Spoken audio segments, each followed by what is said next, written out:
शुभ सकाळ सर्वांना। तर आजच्या दिवसाची सुरुवात झालेली आहे एका बाय बाय पासून आणि आज दिवसभरामध्ये काही शूट केलं नाही आणि आता वाजलेले आहेत सायंकाळचे 6।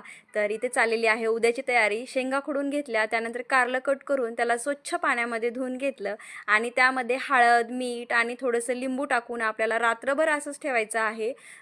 जो त्याचा कडवटपणा आहे ना तो थोडासा कमी होतो आणि कारलं जे असतं ना तर ते आठवड्यातून एकदा तरी खायलाच पाहिजे। आम्ही तर खातो आणि यांचं काय चाललंय ते बघू। तर इथे चाललेला आहे बघा अभ्यास आणि आता जेवण ते पण करायचं आहे। तर तुम्ही जे माझ्या चॅनलला जास्तीत जास्त मला सपोर्ट करताय ना, तर त्यामुळे तुमचं खूप खूप धन्यवाद आहे। अजून तर खूप दूर जायचं आहे, पण जी सुरुवात आहे ती माझी चांगली झालेली आहे आणि ते खरं तर तुमच्यामुळे शक्य आहे। आणि आता रात्रीचा अभ्यास पण इथे चालू आहे बघा। यांचा अभ्यासच खूप असतो आणि यांच्यापेक्षा जास्त ना त्यांच्या आईलाच अभ्यास करावा लागतो। तर असो, इथेच व्हिडिओला एंड